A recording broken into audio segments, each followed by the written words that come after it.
residents showing us why they're here. I grew up in a family with issues, so I think there's a lot of people in the community that have the personal experience in their family or themselves with mental illness, and it's in the closet. You know, it's not okay to talk about it. It's okay to say, you know, I have a child who has whatever the illness is, you know. It's not okay to say, I have a child who has a mental illness. It's okay to say, I have a child who's in the hospital because they have cancer and they're receiving treatment. It's not okay to say, I have a child who's in the hospital because they've had a psychotic break and they're severely ill and we're desperately hoping for them to get better. People don't get ill in isolation. The family gets ill. When somebody in your family is ill, you're ill.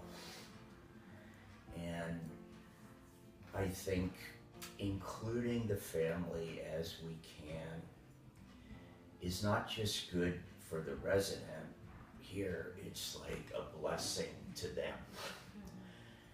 And I thought from my own personal experience with my family, what a difference that would have made maybe if somebody from outside the family had gone, let me explain, let me sympathize with what's going on. So I think when we do that, that's like huge. It's never made sense to me to treat them, to try and treat them in isolation from one another.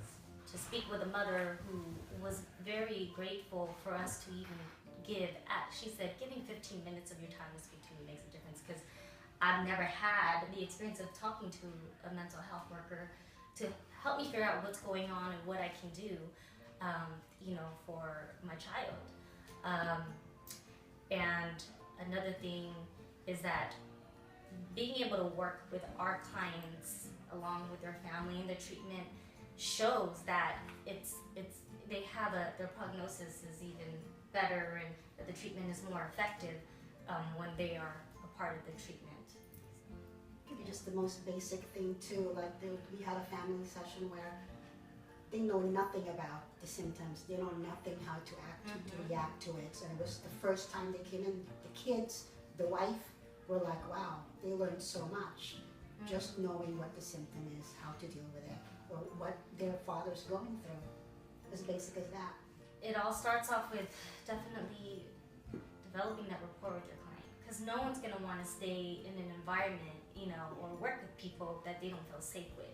So creating a safe place for them and listening to them and letting them know that you're here to help them.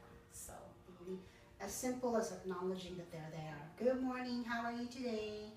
Simple as that, because I think a lot of people, they're so used to not existing. They're so used to just being a patient. We're all in it together, same level. So I think that a lot of them really calms down. Like after a couple of days, hi, how are you doing? How was your morning? Simple hi, simple good morning, simple smile. And they like to stay a little longer. And they notice things. So when they see your efforts and they see that you genuinely care, it's a big effect on their treatment. So, yeah.